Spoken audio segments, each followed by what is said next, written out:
ನಮಸ್ಕಾರ.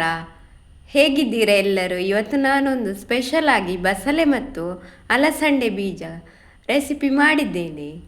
ಇದು ಏನು ಸೂಪರ್ ಆಗಿದೆ ಅಂದರೆ ಇದರ ಟಿಪ್ಸ್ ನಾನು ಹೇಳಿಕೊಡ್ತೇನೆ. ಇದು ಎಷ್ಟು ಅದ್ಭುತವಾಗಿ ಆಗಿದೆ ಅಂದರೆ ಇದನ್ನು ತಿಂದವರು ಹೇಳಿದರು ನನಗೆ, ಇದು ಹೇಗೆ ಮಾಡಿದ್ರಿ ನೀವು, ನಾವು ಮಾಡೋದು ಈ ಥರ ಆಗೋದಿಲ್ಲ ಅಂತ. ಅದಕ್ಕೆ ನಾನು ಈ ರೆಸಿಪಿಯನ್ನು ಮಾಡ್ತಾ ಇದ್ದೇನೆ. ಇದಕ್ಕೆ ಬೇರೆ ಸಿಗಡಿ ಎಲ್ಲ ಹಾಕ್ಬೋದು, ಅಲಸಂಡೆ ಬೀಜದ ಬದಲು, ಆಯಿತಾ.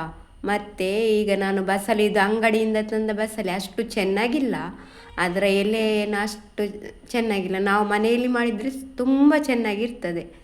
ಈಗ ಅದಕ್ಕೆ ಅರ್ಧ ಕಟ್ಟು ಬಸಳೆಗೆ 100 ಗ್ರಾಮ್ನಷ್ಟು ಅಲಸಂಡೆ ಬೀಜವನ್ನು ತಗೊಂಡಿದ್ದೇನೆ. ಅದರಲ್ಲಿ ಸ್ವಲ್ಪ ದಂಟುಂಟಲ್ಲ, ನಾನು ನೆಡಲಿಕ್ಕೆ ಅಂತ ಇಟ್ಟಿದ್ದೇನೆ. ನೆಡಲಿಕ್ಕೆ ಮನೆಗೆ, ನಮ್ಮ ಮನೆಯಲ್ಲಿ ಮಾಡಿದರೆ ಒಳ್ಳೆಯದಲ್ಲ, ನಾವು ಬೇಕಾದಷ್ಟು ಬಸಳೆ ಸಿಗ್ತದೆ ನಮಗೆ. ಈಗ ನಾನು ಅಲಸಂಡೆ ಬೀಜವನ್ನು ಚೆನ್ನಾಗಿ ತೊಳೆದು ಮತ್ತು ಬಸಳೆ ಕೂಡ ಎಲ್ಲವನ್ನು ಕ್ಲೀನ್ ಮಾಡಿ ಕಟ್ ಮಾಡಿ ಇಟ್ಟಿದ್ದೇನೆ. ಈಗ ಅದನ್ನು ಕುಕ್ಕರಲ್ಲಿ ಹಾಕಿಸಿ ಬೇಯಿಸುವ, ಆಯಿತಾ. ಇದು ಕುಕ್ಕರಲ್ಲಿ ಬೆಂದರೆ ಒಳ್ಳೆಯದು. ಎಷ್ಟಂದರೆ 6 ವಿಸಿಲಾದರೂ ಬೇಕು. ಈಗ ಅದಕ್ಕೆ 2 ಚೊಂಬು ನೀರು ಅಷ್ಟು ಇಟ್ಟಿದ್ದೇನೆ. ಅದಕ್ಕೆ ರುಚಿಗೆ ಬೇಕಾದಷ್ಟು 2 ಚಮಚ ಉಪ್ಪು ಹಾಕಿದ್ದೇನೆ, ರುಚಿಗೆ ಬೇಕಾದಷ್ಟು. ಮತ್ತು ಅರ್ಧ ಚಮಚ ಅರಶಿನ, ಮತ್ತು ಇಡೀ ನೀರುಳ್ಳಿ. ಎಂತ ಗೊತ್ತುಂಟು, ಅದು ಫಸ್ಟಿಗೆ ಹಾಕಲಿಕ್ಕೆ ನೆನಪಿಲ್ಲ ನನಗೆ, ಅದಕ್ಕೆ ಮತ್ತೆ ಹಾಕಿ ಪುನಃ ವಿಸಿಲ್ ತೆಗೆದದ್ದು. ಈಗ ಅದಕ್ಕೆ ಎಂತೆಲ್ಲ ಮಸಾಲೆ ಮಾಡಲಿಕ್ಕೆ, ಇದೇ ಮೆಣಸು ಹಾಕಿ, ಆಯಿತಾ. 2 ಮಾತ್ರ ಉದ್ದ ಮೆಣಸು, ಮತ್ತು 10-12 ಗಿಡ್ಡ ಮೆಣಸು ಹಾಕಿ. ಅದಕ್ಕೆ 1/4 ಚಮಚ ಮೆಂತೆ, ಮತ್ತು 1/4 ಚಮಚ ಜೀರಿಗೆ, ಸ್ವಲ್ಪ ಅಂದರೆ ಸ್ವಲ್ಪ ಸಾಸಿವೆ, ಮತ್ತು 2-3 ಚಮಚದಷ್ಟು ಕೊತ್ತಂಬರಿ. ಮಸಾಲೆ ಜಾಸ್ತಿ ಹಾಕಿದಷ್ಟು ಪದಾರ್ಥ ತುಂಬ ಚೆನ್ನಾಗಿ ಬರ್ತದೆ. ಇದೊಂದು ಟಿಪ್ಸ್ ನಿಮಗೆ. ಮತ್ತು ಇಡೀ ನೀರುಳ್ಳಿ ಇದಕ್ಕೆ ಸಹ ಹಾಕಿದ್ದೇನೆ ನೋಡಿ, ಆಯಿತಾ.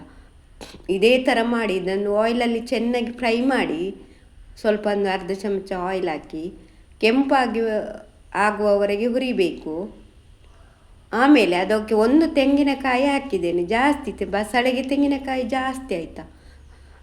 ಮತ್ತು ಅದಕ್ಕೆ ಸ್ವಲ್ಪ ಸಾಕು ಹುಳಿ, ಜಾಸ್ತಿ ಬೇಡ. 1-2 ಎಸಳು ಬೆಳ್ಳುಳ್ಳಿ, ಇಷ್ಟನ್ನು ನೈಸಾಗಿ ರುಬ್ಬಿಬೇಕಾಯ್ತಾ.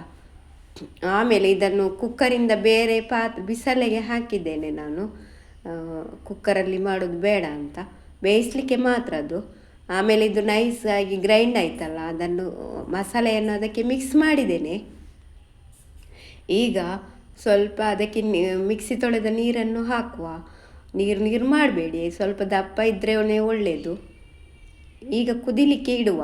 ಇದು ಕುದಿ ಬಂದಮೇಲೆ, ಚೆನ್ನಾಗಿ ಕುದಿ ಬಂದಮೇಲೆ ಉಪ್ಪು ಸರಿ ಉಂಟ ನೋಡಿ, ಬೇಕಿದ್ರೆ ಸ್ವಲ್ಪ ರುಚಿಗೆ ಉಪ್ಪು ಬೇಕಿದ್ರೆ ಹಾಕಿ ಸ್ವಲ್ಪ.